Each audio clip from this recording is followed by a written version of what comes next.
Hello, knowledge seekers.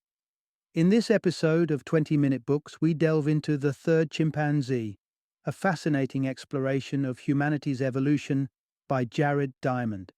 In this groundbreaking work, Diamond dissects the journey of Homo sapiens, from our origins, shared with other animals, to becoming a species capable of language, art, and technological innovation.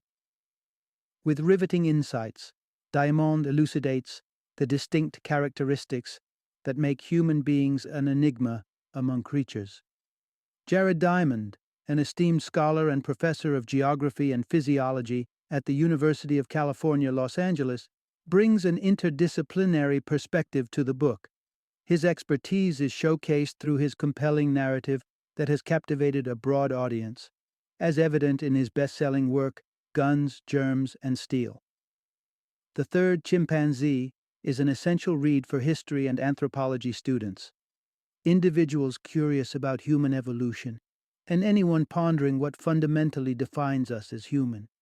Join us as we uncover the mysteries of our past and the unique traits that shape our existence.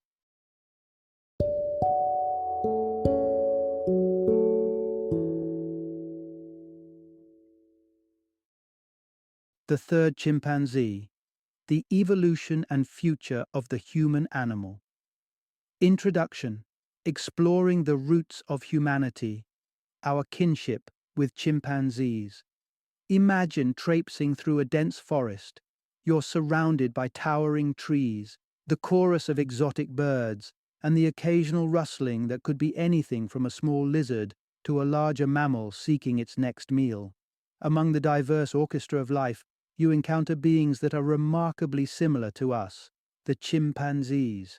These creatures capture our imagination and somehow feel familiar, akin to looking into a living, breathing mirror of evolution.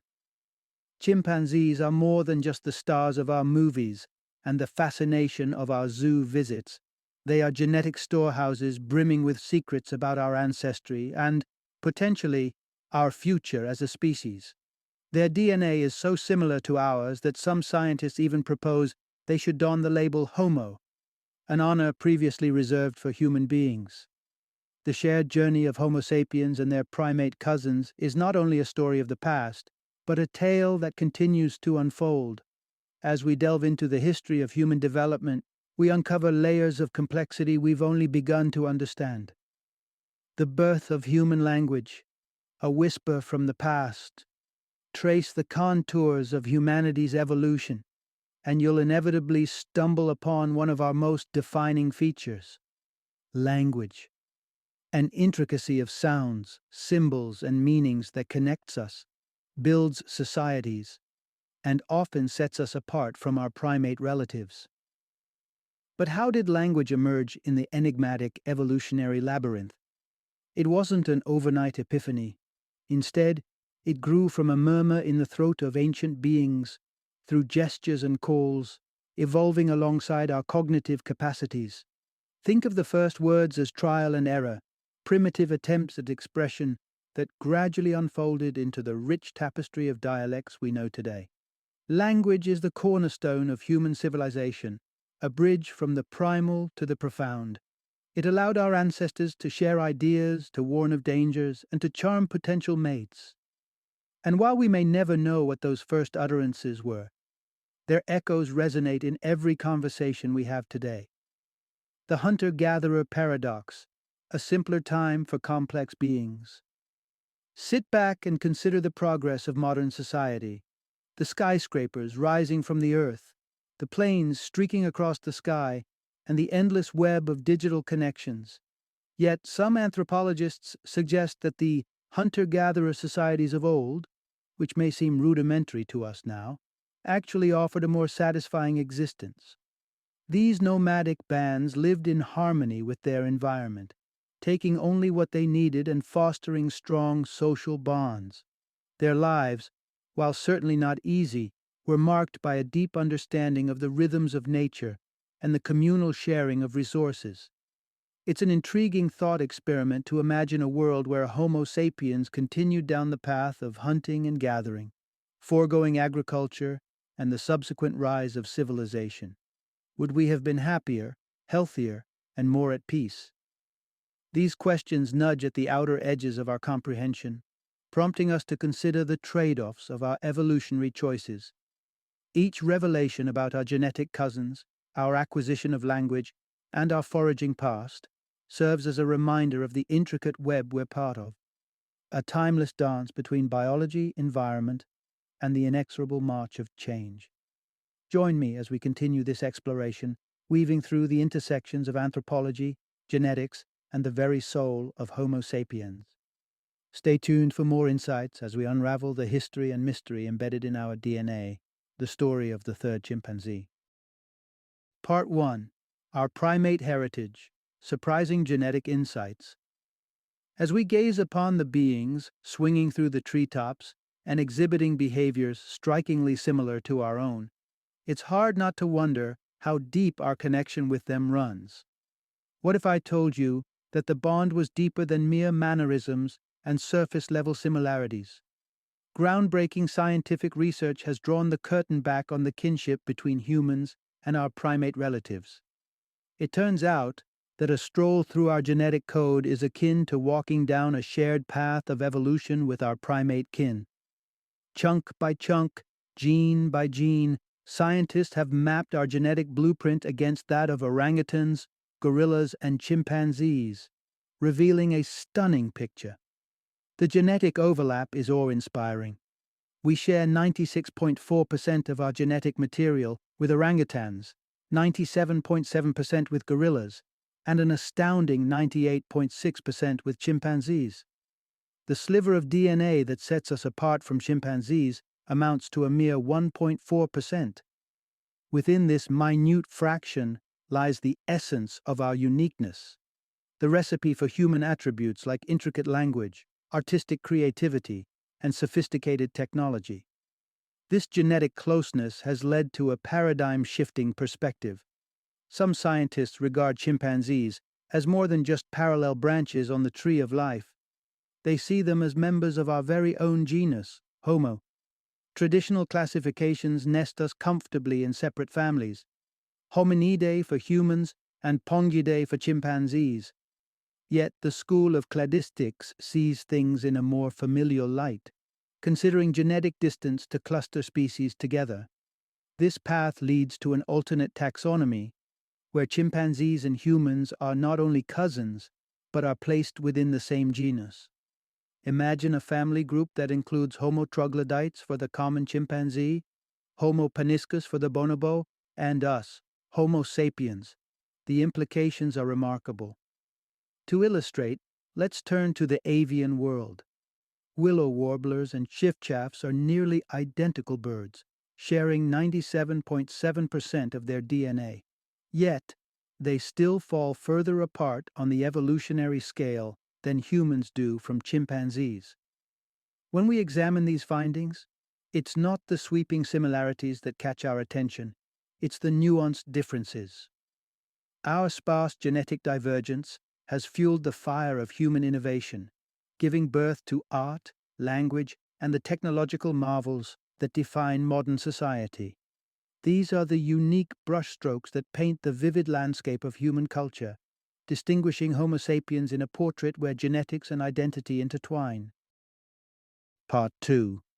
The Dawn of Discourse: How Speech Catapulted Human Evolution. Long before our storied civilizations and technological wonders, the trajectory of human history was set in motion by early evolutionary steps. To unravel the mystery of human evolution, let's take a trek far back in time, back to where our ancestral tale began. Around 3 million years in the past, the African savanna was home to two early precursors of humanity, Australopithecus robustus, now extinct, and Australopithecus africanus. As the eons passed, Australopithecus africanus paved the evolutionary road to Homo habilis, and in turn, Homo habilis gave rise to Homo erectus.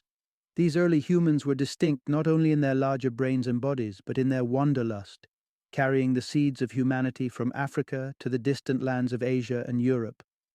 The metamorphosis continued, and about 500,000 years ago, Homo erectus blossomed into Homo sapiens.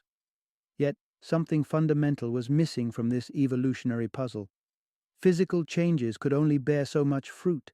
It was the emergence of language that truly revolutionized our species.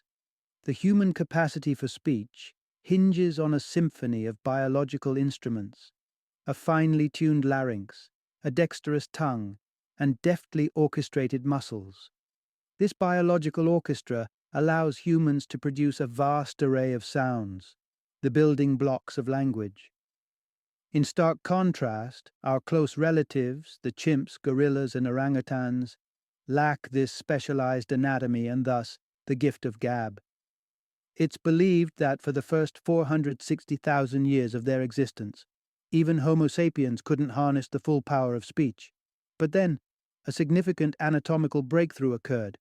A subtle alteration transformed our vocal control, granting us the expressive range necessary to articulate language.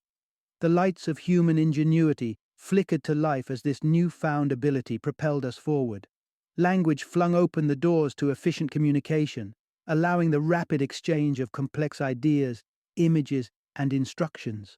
This great leap forward wasn't just a stride, it was a leap into a new realm of possibility. The mastery of language led to the blossoming of art, the genesis of technology, and a surge in social complexity.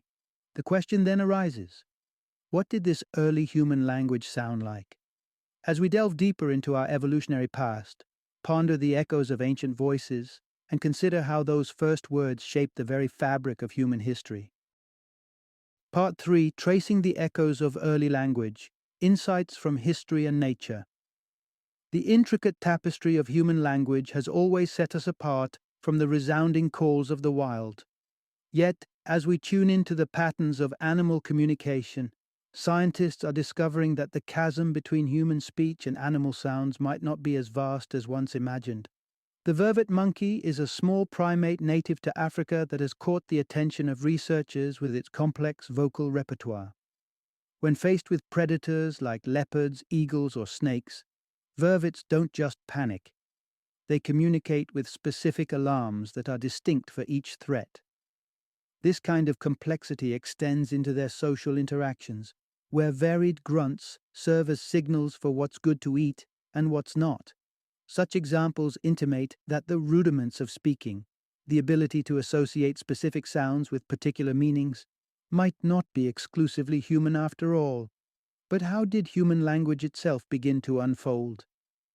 To conjure up a possible scenario, we can look to a chapter from history. The dawn of European colonization in the 15th century.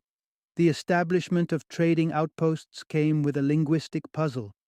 How to conduct business when the parties involved lacked a common mode of communication.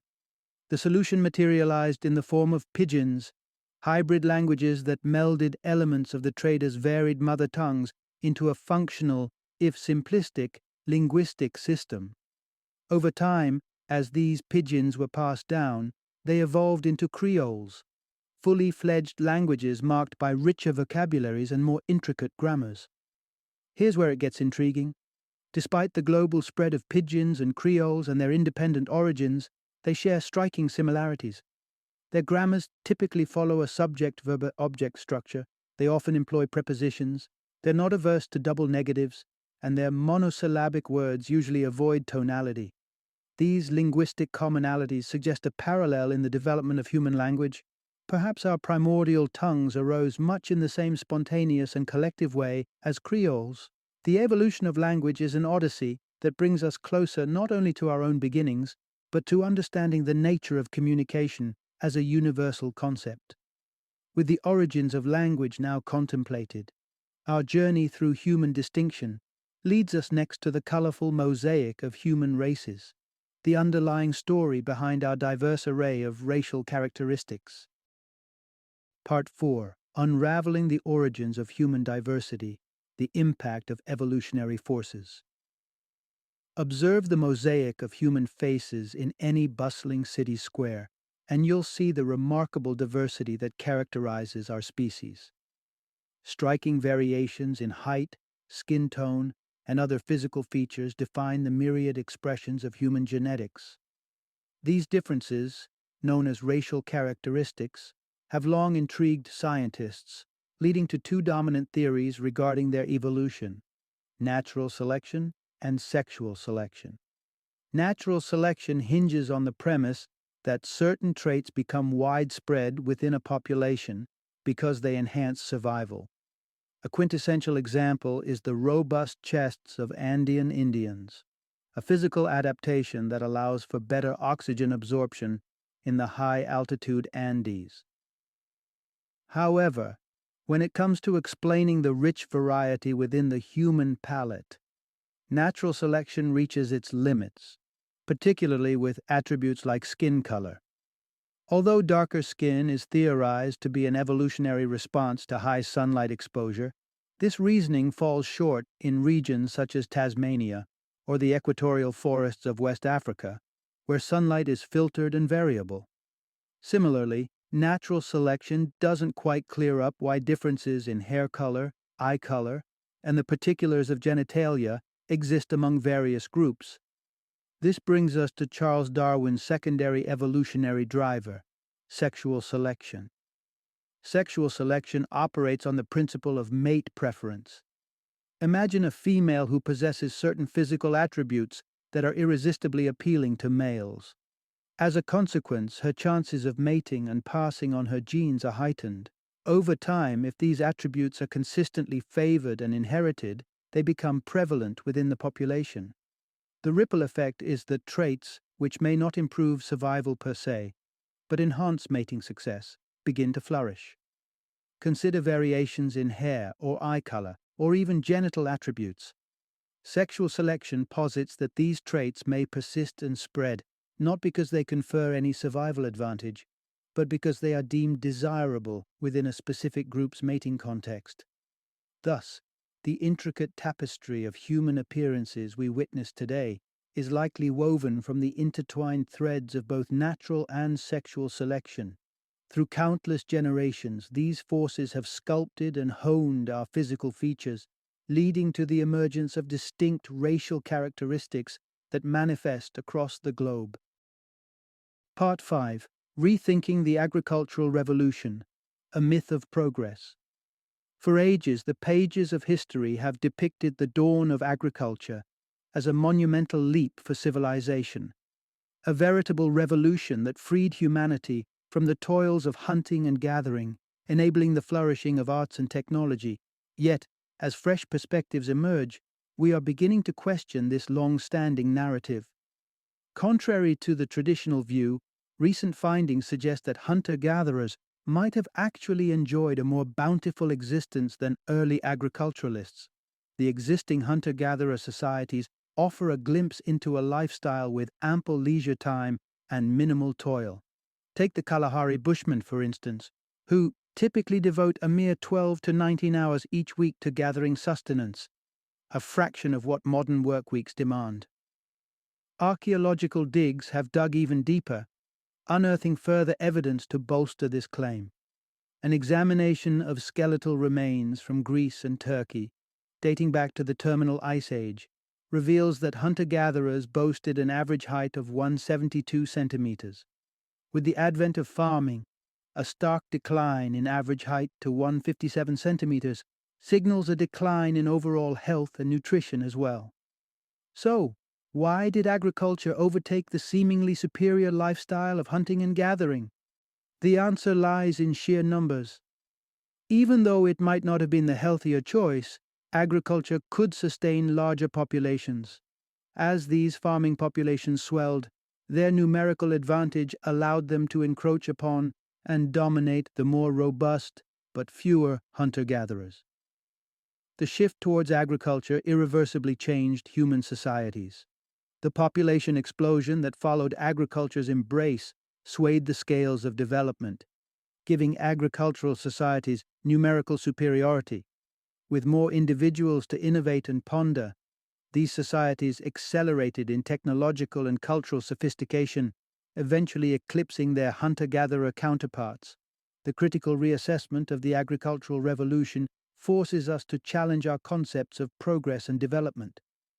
It appears that the bounty of agriculture came with costs that were hidden from traditional historical accounts, reshaping our understanding of human civilization's early strides. Part 6. The Grim Reality of Genocide, a Human Tragedy. It's a chilling acknowledgement, but one that must be faced. Genocide, systematic and deliberate extermination of a group, is an act all too human. This dark facet of our history is not the work of fringe psychopaths or an anomaly, but rather a recurring nightmare etched into the annals of our collective past. Many acts of genocide have become mere footnotes in history books if they're mentioned at all. Take the haunting episode on the island of Tasmania. As British settlers arrived in the 1800s, they discovered a native community of around 5,000 individuals.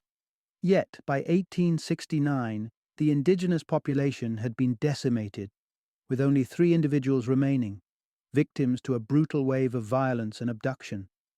The last century alone has witnessed at least 26 instances of genocide, targeting groups differentiated by race, nationality, ethnicity, religion, or politics. These range from the lesser-known crimes against the Aceh Indians in 1970s Paraguay to the harrowing Armenian genocide of 1915 to 1917 in Turkey, which claimed the lives of about 1 million souls. The unsettling truth is that genocide streaks through human history with disturbing regularity, suggesting an inherent potential within us for such catastrophic violence. Regardless of how we perceive its immorality, any one of us could fall into the vortex of genocidal dynamics. Perpetrators often cloak their motives in a shroud of twisted rationalizations. The Hutu extremists in Rwanda, for instance, perpetrated the mass slaughter of over 500,000 Tutsi in 1994 under the guise of self-defense. Others have invoked the need to propagate the right religion, race, or political doctrine as a pretext for mass murder, a logic that justified the Indonesian mass killings of purported communists in the mid-1960s. Dehumanization of victims is another vile tactic to legitimize genocide. The French colonialists in Algeria, for example, likened the local Muslim populace to rats, facilitating their systematic persecution. Confronting the monstrous reality of genocide compels us to ponder our capacity for future repudiation of such acts. While it's uncertain whether humanity can permanently cast aside its genocidal impulses, there remains a glimmer of hope. Perhaps, with conscious effort and vigilance, we can overcome this horrific aspect of our nature and move towards a more compassionate world where the spectre of genocide becomes a relic of our forsaken past. Part 7. Human Beings, a History of Environmental Impact. The image of early humans as noble savages, living in an idyllic equilibrium with the environment, is a notion that has been deeply ingrained since the Enlightenment.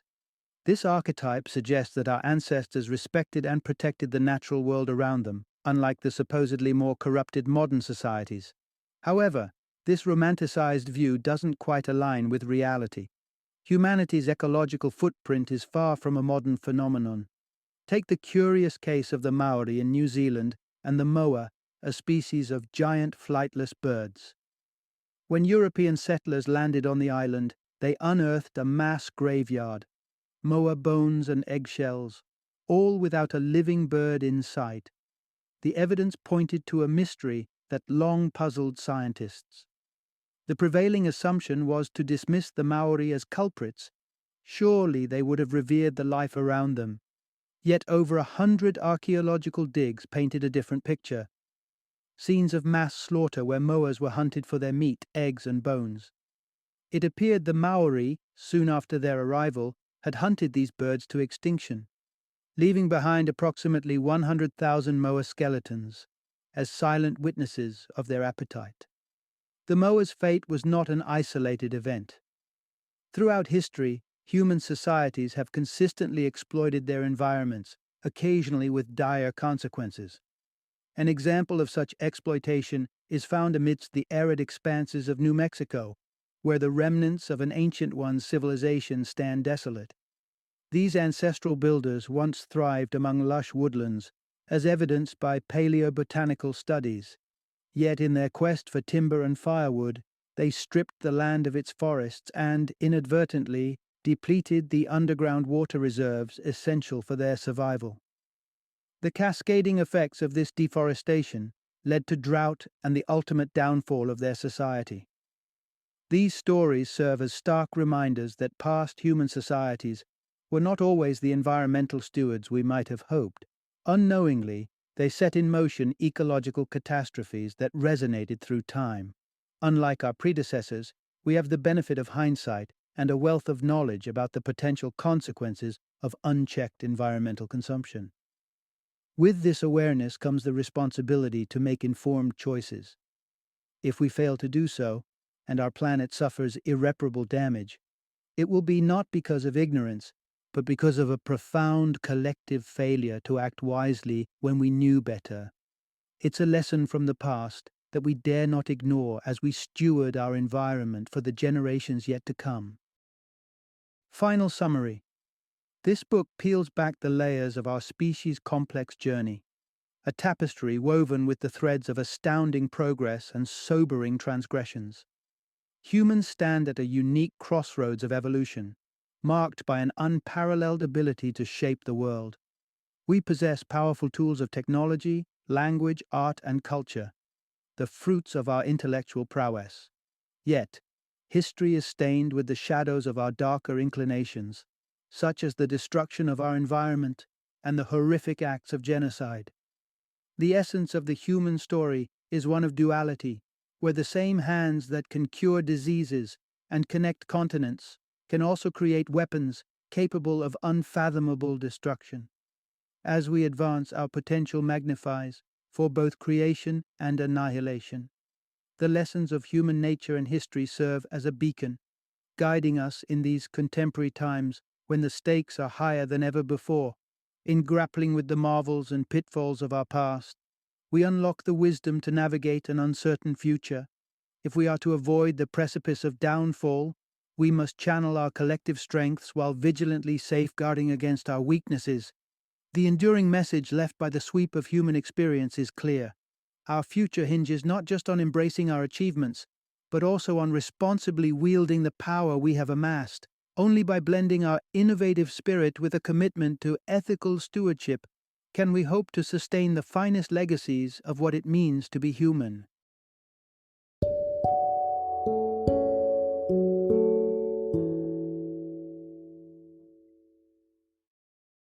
Thank you for joining me today on this journey of learning and discovery as we explored the insights of another thought-provoking book in our growing library of knowledge. If you've enjoyed our time together, please take a moment to follow our podcast, give us a 5-star rating, and share 20-minute books with other knowledge seekers. Your support truly means a lot. Don't forget to join me again in the next episode, where we will delve into another enriching book. Until then, happy reading and happy listening.